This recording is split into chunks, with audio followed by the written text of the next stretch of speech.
사랑하는 성도 여러분, 영원한 가치들의 나의 삶 세우기. 지난주부터 영원한 가치에다가 나의 삶을 세워야 된다, 이러한 시리즈 설교를 하고 있는데, 지난주는 그래서 거기에 가치 선택에 대해서 말씀을 들었다면, 오늘은 책임에 대해서, 책임 있는 삶, 나의 책임 있는 삶이라고 하는 주제로 하나님의 음성을 듣기를 원합니다. 모든 사람들의 행동과 판단은 생각이든 행동이든 판단이든 반응이든 이것은 무엇으로 나타나느냐면 그 사람이 가장 어디에다가 가치를 두고 있느냐, 거기서 나와요. 저 사람의 행동은요, 보면 어디에다 가치를 둔지 알아요. 그 사람의 판단은요, 예를 들어서 그 사람이 나에 대한 판단을 볼 때 그 사람이 가장 가치 있는 것을 어디에 두느냐에 따라서 이 종을 판단하는 거예요. 그 사람이 어디에다 가장 가치를 판단하느냐, 가치를 두느냐에 따라서 그 사람이 행동하는 거예요. 그래서 그 사람의 판단과 행동을 보면 그 사람이 가장 중요하게 어디에다 가치를 두고 있는지 압니다. 여러분은 어디에다 가장 가치를 두고 계십니까? 세상 사람들이야 부귀영화지요. 돈과 명예와 가장 건강이지요. 그러나 하나님이 여러분들에게 요구하는 가장 가치 있는 삶, 영원한 가치에다가 삶을 세워야 되는데, 하나님이 여러분들에게 원하는 것은 하나님 중심이랍니다. 하나님 우선순위, 하나님 중심입니다. 하지만 그게 어디 쉬워요? 여러분, 성공적인 삶은 무엇일까요? 흔히 여러분들은 성공적인 삶을 뭐라고 생각하시죠? 인생의 올바른 가치를 무엇이라고 생각하죠? 세상 사람들과 여러분 똑같다고 하게 되면 여러분 잘못 사는 겁니다. 세상 사람과 똑같이 최고의 나의 삶의 가치를 부귀영화에 둔다면 여러분 믿음 헛것입니다. 짝퉁이 되고 말아요. 하나님은 우리에게 요구하시는 올바른 가치 위에다가 삶을 세우기를 원하는데 그게 안 되거든요. 여러분들이 흔히 이렇게 말하지요. 요즘 가치가 붕괴됐다고. 가치가 붕괴됐어요. 무너졌다니까요. 근데 이유가 뭐냐? 교회도 역시 마찬가지예요. 믿는다고 하는데, 교회를 다니는데, 예배 생활을 하는데, 뭔가 직분을 가지고 일을 한다고는 하는데 이게 가치가 무너졌네. 왜 그런지 아세요? 세 가지 이유가 있답니다. 하나는 개인주의 때문에 그래요. 여의도에 가가지고 신호대기를 하고 있는데 그때 점심시간이었어요. 건너가는 하나같이 다 핸드폰, 이러면서 핸드폰을 횡단보도를 걸어갑니다. 자, 우리 아이들 엘리베이터를 탔는데 얘가 7층을 눌렀어요. 안 내려. 왜? 핸드폰에 빠져가지고 안 내리고 있어. 너 내려야지. 이게 내려. 다 이런 어떤 문화 속에서 개인주의 올시다. 그게 세상 문화라면 교회도 영향을 받았어요. 그래서 개인주의가 교회 안에도 팽배한데 진리와 상관없다. 사실은 교회는 다니는데, 예배 생활을 하는데, 믿음 생활을 하긴 한다고 하는데 진리와는 별로 상관없고 나 자신만의 삶이, 그게 개인주의랍니다. 이때만이 그랬나? 아니에요. 며칠 년 전에도 그랬어요. 사사기 21장 25절에 각각 자기 소견에 옳은 대로 행하였더라. 누구도? 사사들마저도. 오늘날로 말하면 목사들마저도, 이 말이에요. 리얼하게 표현한다면 오늘날 목사들마저도 개인주의다. 지 멋대로다. 지 맘대로다. 이 말입니다. 가치가 무너졌어요. 가치가. 또 올바른 가치의 삶을 세우지 못하는 두 번째 이유가 뭐냐면 세속주의예요. 세속주의. 아까 첫 번째는 뭐였어요? 개인주의. 두 번째는 세속주의. 사실 하나님은 내 삶의 단편적일 뿐이지 모든 것은 내 힘으로 얻는겨.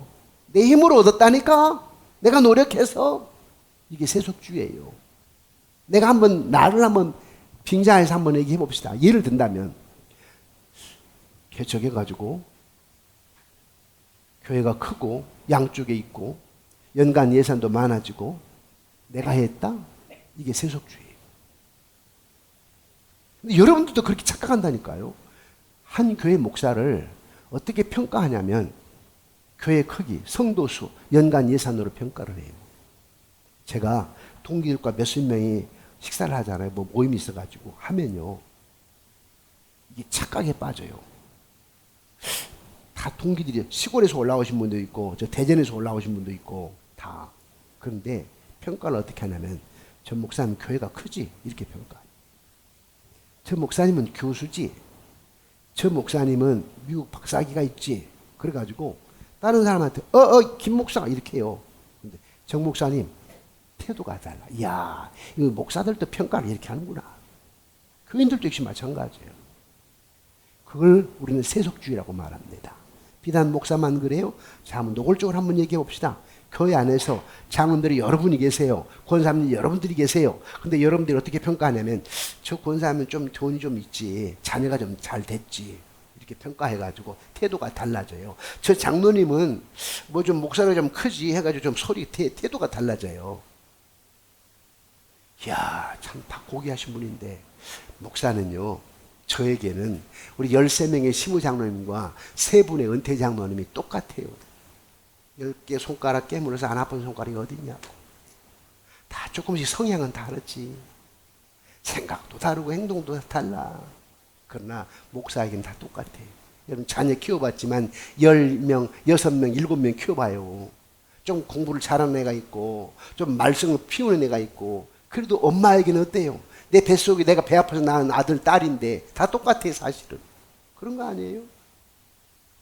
근데 우리는 그렇게 평가하지 않아요. 세상이 평가하는 것처럼 교회 안에도 그런다니까요. 그러니까 교회 안에 세속주의가 있다, 없다?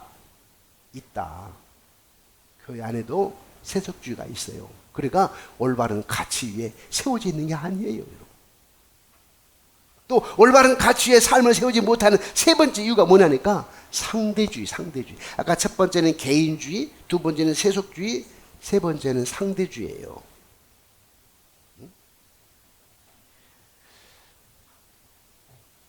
상대주의란 말은 절대적인 것이 없다는 거예요. 여의도에 국회의사당에 절대적인 게 없잖아요.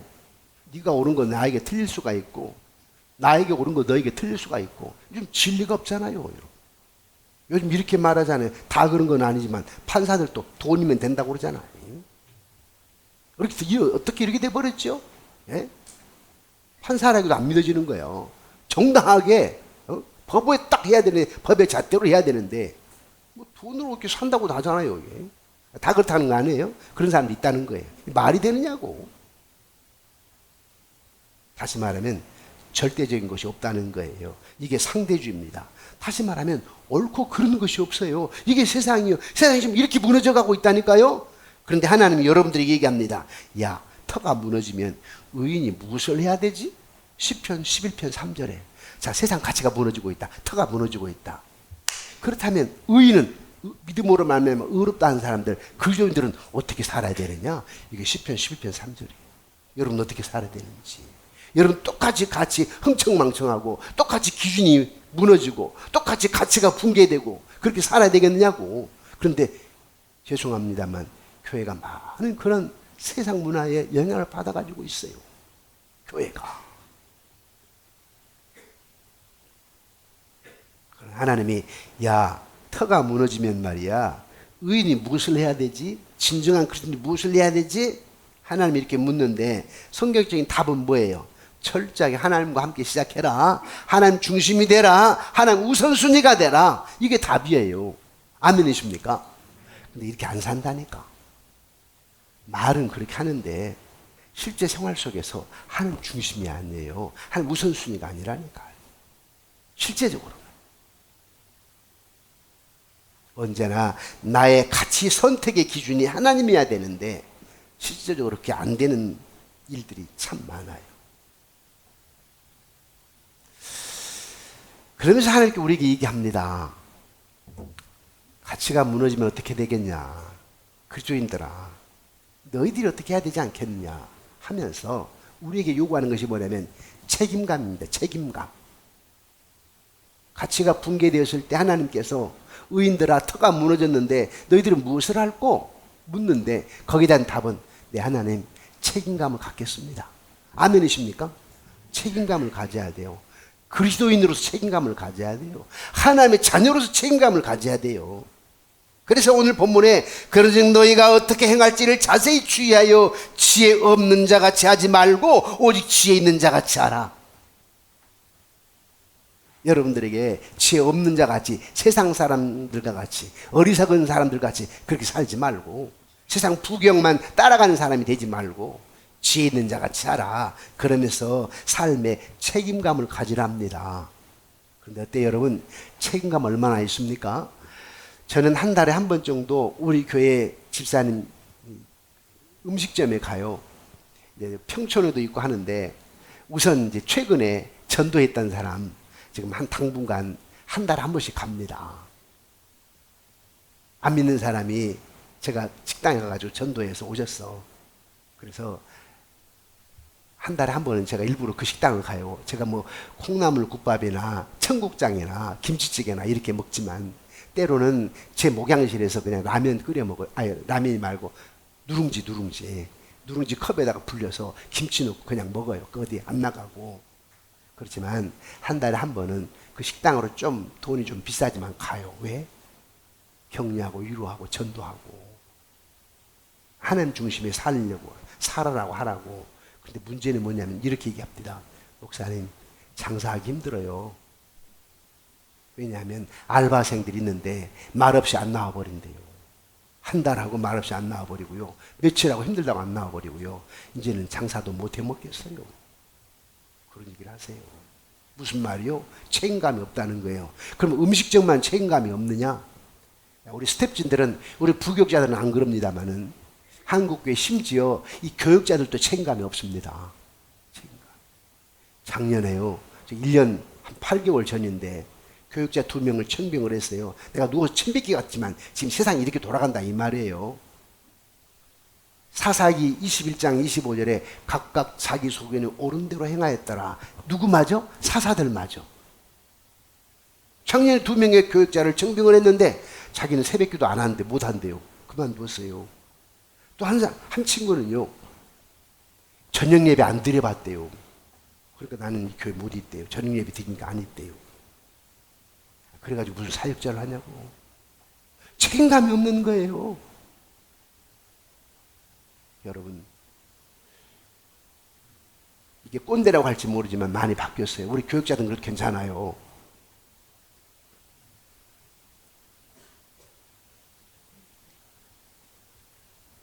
쿠팡하면, 알바하면 더 사례를 많이 받아. 이제 사례가 말고 그냥 월급이겠죠. 돈 버는 거 더 많으니까 교회에서 전도사 안 한대요. 전도사 안 해요 지금은. 자, 전도사 안 한다고 하죠. 우리 총신대학원도 작년 재작년 미달됐다니까요. 있을 수 없는 일이에요. 한국의 최고라고 하잖아요. 제가 들어갈 때만 해도 4대1이에요. 4대1. 그리고 총신대학교 신학과를 가려면은 적어도 연고대 갈 수 있는 실력이야 했어요. 근데 지금은 다 무너졌어. 다 무너졌어. 다 신학대학원마다 미달이에요. 안 가요. 자, 우리 교육자들이 장가를 못 간다니까. 총신대학원 졸업을 하고 장가를 못 가. 사모 안 하려고 하니까. 힘들어서 안 한대요. 이런 시대요. 뭐예요? 책임감이 없어요. 십자가에 대한 책임감이 없고, 복음에 대한 책임감이 없고, 제자에 대한 책임감이 없는 이 시대를 우리가 살아가고 있답니다. 그럼에도 불구하고 왜 우리가 책임감을 느껴야 되느냐면, 첫 번째는요, 하나님이 지켜보시기 때문에. 하나님 다 지켜보고 계신데요. 그래서 우리는 책임감을 가져야 됩니다. 히브리서 9장 27절에 보니까 한 번 죽는 건 사람에게 정하신 것이요 그 후에는 심판이 있으리니, 심판이 있다라고 한 말은 무슨 말이냐면 책임을 묻겠다 이 말 아닙니까? 그렇죠? 심판이 있다? 한 번 죽은 사람에게 정하신 이치야. 근데 그 뒤에는 심판이 있다니까. 여러분들 이 땅에서 6, 70년을 살고 100세를 산다 한들, 여러분 태평양 바닷물로 얼마나 많습니까? 측량할 수가 없지요. 영원한 삶, 천국의 삶은 태평양 바다 같은 삶이고, 여러분 이 땅에 100세를 살아도 물 한 방울밖에 되지 않아. 근데 이것에 연연해가지고 그냥 원망, 불평, 모함, 거짓, 사기, 오해, 미움, 질투, 시기, 다툼 이렇게 살아가고 있어. 하나님이 여러분 이 땅의 삶 책임을 묻겠대요. 100년 살고 천국 갔을 때 책임 묻는데요. 어떻게 살았냐? 책임 묻는데요.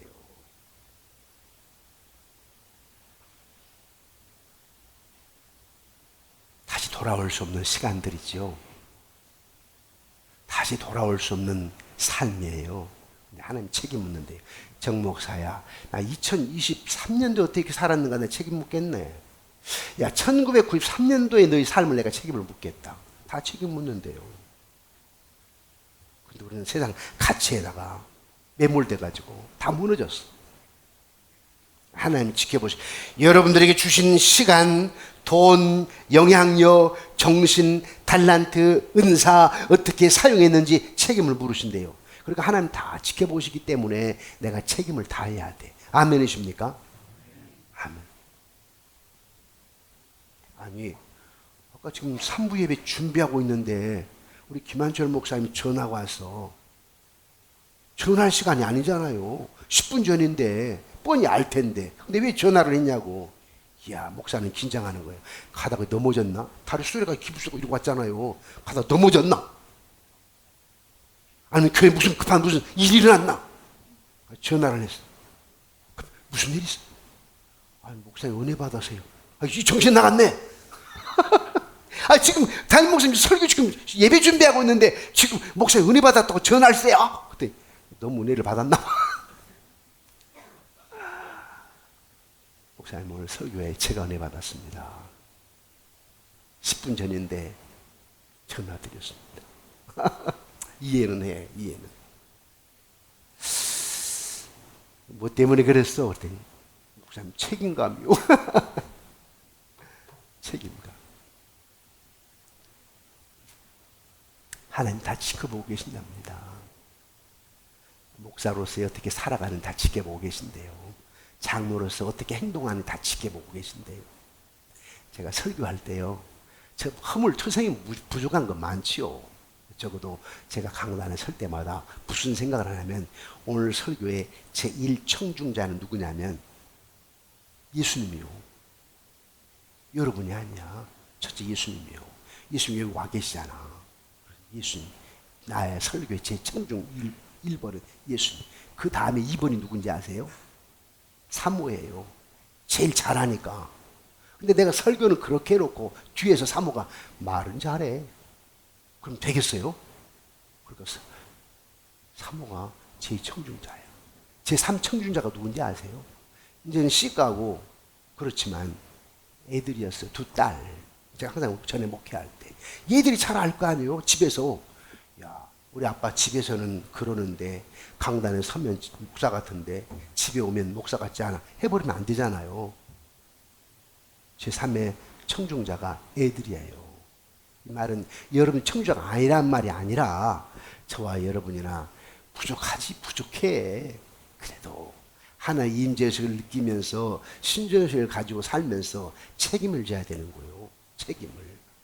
가정에 대한 책임져야 되고요. 아빠로 책임져야 되고요. 목사로 책임져야 되고, 여러분 장로로 책임져야 돼. 여러분 집사로 책임지고 권사로 책임져야 되고, 30년 예수 믿었으면 5대째 예수 믿는다고 하게 되면 거기에 대한 책임을 져야지. 말로만 해요? 아니에요, 여러분. 하나님이 지켜보시기 때문에 우리가 책임을 져야 되고, 두 번째, 책임 있는 삶을 살아야 될 이유는 뭐냐면 다른 사람에게 영향력을 미치기 때문이요. 왜 내가 책임을 져야 되느냐? 다른 사람에게 영향력을 미쳐. 우리 지휘자를, 또 우리 남편, 또 우리 동영 집사를 참 사랑해. 야, 참 귀하다. 한 분 한 분이 얼마나 귀한지. 그런데 이제 목사의 마음에는, 뇌리 속에는 이제 애들이 딱 넘어가는 거예요. 우리 지원이, 지민이 이렇게 생각하는 거예요. 그러면서 엄마의 이 아름다운 섬김이 아이들에게 귀한 영향력이 되겠지. 여러분의 교회에서 아름다운 모습 섬기는 것이 여러분 자녀에게 영향을 미치는 거예요. 그래서 내가 책임을 져야 된다니까요. 우리 홀로 사는 게 아니에요, 여러분. 우리 모두 다 서로 의존적이에요. 여러분이 결정한 모든 것은 다른 이들에게 영향력을 미쳐요. 그 어떤 한 사람이, 지금 목사 한 사람이, 아니면 장로님 한 사람이, 집사람 한 사람이 어떤 행동에다 잘못된 영향력을 미칠 수가 있다니까. 나 혼자가 아니에요. 그러니까 내 멋대로 하면 안 된다 이 말이에요. 실수할 때도 있겠지만 항상 의식을 해야 돼. 나 한 사람의 행동이 교회에 영향력을 미친다. 다른 사람에게 영향력을 미치기 때문에 책임 있는 삶을 살아야 됩니다. 예를 든다면 아들이나 딸이 마약을 한다. 가정에 전체 영향을 미치잖아요. 아버지가 늘 스트레스를 받는다. 가정에 영향력을 미치잖아요, 여러분. 엄마가 늘 스트레스를 받고 있다. 애들에게 영향력을 미치잖아요. 가정 분위기가 어떻게 되겠느냐고. 싸울 일도요, 밖에 나가 싸워야 돼. 애들이 있는데 집에서 싸워요. 2주 전이었어요. 손자가 9살 먹은 손녀와 7살 먹은 손자가 있는데요. 이 둘째 손자 이놈이 가면서 항상 주일날 지네 이제 아빠는 부목사잖아요. 거기서 예배를 드리고 주일날 오후 4시쯤 아내가 데리고 와. 광교에 있으니까 아내가 사모 가서 데리고 와. 그리고는 저녁에 함께 놀다가 저녁에 먹여서 9시에 보내. 그래서 딱 나갈 때 지네 엄마가 뭐라고 하니까요. 얘가 조금 기분 나빴는가 봐요. 그러니까 뭐라고 한지 아세요? 엄마나 싸우지 마세요, 아빠하고. 엄마 싸우면 우시잖아요. 이야, 저 원래 상담가잖아요. 그런 사람 상담 많이, 그런 부부 상담. 이혼 전에는 상담 많이 했잖아요. 지금 잘 안 하지만. 걔 잘 살아요, 둘이. 잘 살아, 행복하게. 그 작은 하나지만 아이에게는 꽂힌 거야. 7살 먹은 아이에게는 아빠 엄마나 싸우지 마세요. 이 말이 심각한 일이에요. 영향을 미친 거 애들이 자라가는 아이들에게. 근데 자주 싸워봐요. 그 아들 청년대가 장가 안 가. 시집 안 가. 혼자 살아. 그냥. 지금 혼자 산다는 게 다 그런 건 아니에요, 지금. 거기다 대입시키지 말고. 그런데 그 영향을 미치는 경우 있습니다. 여러분의 시간, 돈, 관계 모든 영역에 책임을 지고 살아간다면 하나님께서 네가 상상하지 못할 방법으로 내가 너를 축복하겠다. 그러잖아요. 여러분 마태복음 6장 33절에 너희는 먼저 그의 나라와 그 의를 구하라. 그리하면 이 모든 것을 너에게 더하시라 그러죠. 이야, 먼저 그의 나라와 그 의를 구하면 책임을 지면 하나님 중심이 되면 하나님 우선순위가 되면 너 그냥 상상 초월할 쪽으로 축복하겠다 이 말. 공중나는 새를 보라고 들의 백합을 보라고 내가 다 입히고 먹이지 하물며 너일까 보냐. 그러니까 우리가 하나님 일로 책임지면 하나님 다 하신답니다. 목사에게 무조건 축복하는 게 아니에요, 여러분. 장로님이라고 권사님 무조건 축복하는 게 아니에요. 저의 주장은 이렇습니다. 신학을 해보고 목회를 하다 보니까 장로는 돼야 돼. 권사 돼야 된다고. 영적인 욕심을 가져야 돼. 근데 요즘 잘 안 하려고 부담감 때문에 잘못 판단하는 거예요. 먼저 그 나라와 그를 구하면요 하늘 쏟아 붓는다니까. 그러니까 하려고 해야 돼. 그런데 장로를 잘 감당하잖아요. 상상을 초월한 축복을 줍니다. 후손들에게. 나중에 노후에 자기에게도 그러지만 우리 2대, 3대, 4대에게 상상을 초월한 축복을 줍니다. 저는 보았어요. 5대 믿는 4대 믿는 보니까 제가 인간적으로 볼 때는 그 애가 별 볼 일 없어. 뭐 공부를 잘하고 뭐 뛰어나고 그런 것도 아니야. 그런데 나중에 40대가 되니까 이야 하는 상상을 초월한 축복을 하시더라고요. 그래서 목사로서 딱 보니까 야 다르네. 달라. 그래서 여러분들에게 장로 되려고 노력을 하라고. 안수자 되려고 노력을 해야 된다. 권사 되려고 노력을 해야 된다. 잘만 감당하면 한 기가 막히게 축복하시면 돼. 노력해야 돼. 여러분 성경 안에 잠언서는요 어떻게 살아갈지에 대해서 가르쳐주는 지혜서요. 건강한 관계성을 어떻게 세울 수 있을까? 재산을 어떻게 관리할 수 있을까? 사업을 어떻게 잘 세워나갈 수 있을까? 다른 사람들과 어떻게 잘 지낼 수 있을까? 결혼 생활을 어떻게 잘 지켜나갈 수 있을까? 자녀 양육에 실패했을 때는 어떻게 하고 성공할 때는 어떻게 할까? 다 나와서 잠언서에. 잠언 31장으로 돼 있잖아요. 31장으로. 한 달 31일. 그래서 여러분들이 매일 한 장씩 읽는 게 참 중요해요. 매일. 그래서 우리 목사 이렇게 얘기하거든요. 잠언서 한 장에, 시편 한 장에, 다른 것 한 장. 그걸 꼭 석 장씩 읽어라. 잠언서 한 장, 시편 한 장, 그리고 다른 성경 한두 장씩 꼭 읽으라고 그러잖아요. 지금 우리 장로님들이 매 주일마다 시편을 읽고 있거든요. 한두 장씩 이렇게. 시편 읽고 나서 잠언을 읽을 거예요. 잠언은요, 엄청난 지혜의 창고예요. 지혜의 창고. 어떻게 하면 책임감 있는 삶을 살 수 있을까? 저축이랍니다. 실제적으로 어떻게 책임감 있는 삶을 사느냐? 저축이래요. 저축은 두 가지예요. 하나님께 저축, 이 땅에서 저축. 하나님께 저축은 뭘까요? 헌금이지, 11조지. 여러분, 성경 가운데 나를 한번 시험해보라 하는 곳 한 군데밖에 없어. 성경 어디에도 나를 시험해보라 라고 하는 것은 딱 한 군데밖에 없는데 말라기 3장에 있어요. 10절에 온전하게 실주해봐라. 내가 쌓을 것이 없도록 주는지 안 주는지 한번 보라는 거예요. 근데 여러분 해보셨습니까? 여러분 이것도 안 해보고 무슨 내가 믿음 있다고 하고 믿음 생활 얘기하면 안 돼요. 막 뻔질나게 자랑하더라고. 내가 10년 전에 어땠고 뭐 20년 전에 어땠고 막 하는데 목사가 볼 때는 그럼 지금 중요한 거예요. 이 신앙이라고 하는 것은 지속적으로 해야 되지 하다 말아버려? 그건 아니에요. 지속적으로.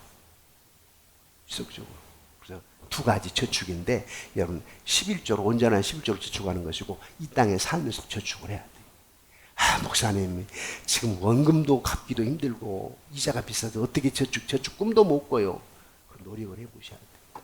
제가 설교를 준비하다가요. 책을 읽고 쭉 설교를 준비하다가 나도 개인적으로 해본 적이 없어요. 저축을.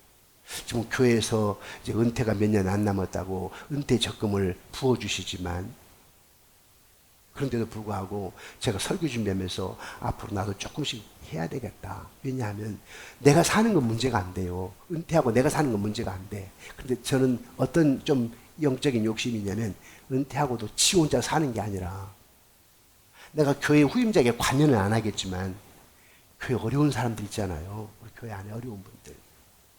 그리고 우리 청년들에게 비전 장학금을, 양문 장학금을 교회에서도 주지만 내가 은퇴하고도 내가 양문 장학금 헌금을 해야 되겠다.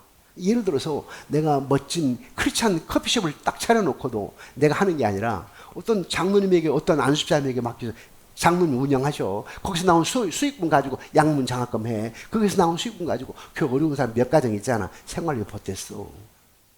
그런 것 때문에 내가 좀 이제 저축 좀 해야 되겠다. 몇 년 안 남았지만 그 생각이 들더라니까요. 책임 있는 삶은 가정에서도 저축이요. 책임 있는 삶은. 그게 11조고 또 여러분 사회의 저축이에요. 또 어떻게 하면 책임감 있는 삶을 살 수 있느냐? 나의 반응을 조절하는 거예요. 그게 뭔지 아세요? 로마서 12장 17절 19절 보니까 아무에게도 악을 악으로 갚지 말고 모든 사람 앞에 선한 일을 도모하라. 할 수 있거든 너희로서는 모든 사람으로 더불어 화평하라. 감정의 반응. 원수로 갚지 말라는 거예요. 근데 교회도 그게 있다니까요. 목사에게도 원수로 갚으려고 하고요. 저 장로님에게, 저 집사님에게도 자기가 감정이 상하게 되면 원수로 갚은 마음들이 있다니까. 하나님은 책임을 져라. 내가 다 지켜보고 있다. 그게 사랑이냐? 그게 믿는 사람이냐? 라고 한답니다. 책임감을 보이는 방법 중에 하나가 뭐냐면 상처를 준 사람에게 되갚으려고 하지 말라는 거예요. 아멘이십니까? 근데 여러분 한 10몇 년 전에 그 할머니 할아버지가 TV에 나가지고 아나운서가 문제를 시켰잖아요. 할아버지가 이렇게 아나운서가 문제를 가지고 할머니가 물어. 당신과 나 사이를 뭐라고 하지? 할머니가 왼수. 아니 2자 말고 4자. 아나운서가 시켰어. 그때 평생 왼수. 와, 그래도 여러분들 평생 왼수가 없나 봐. 안 우신 거 보니까. 평생 왼수로 살아보면 많이도 우실 텐데. 역시 양문이요.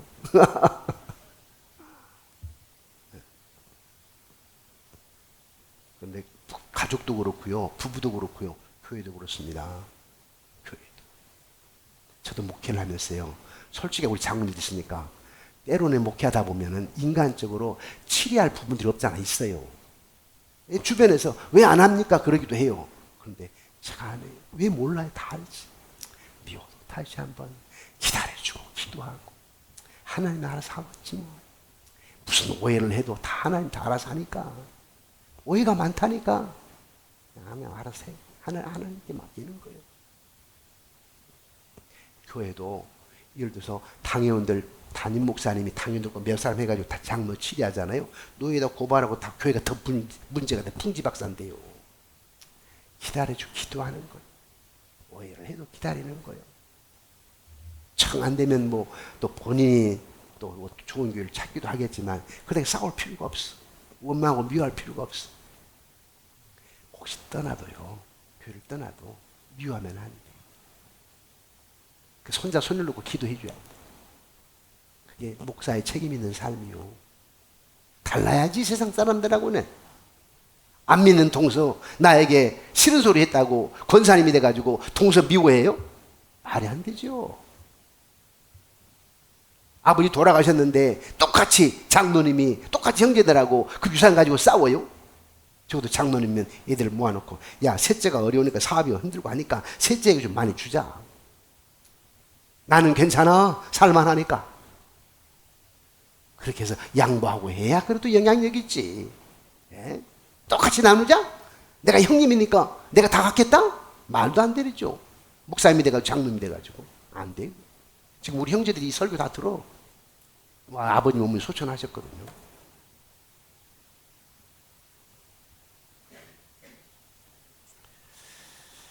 말씀 맺겠습니다.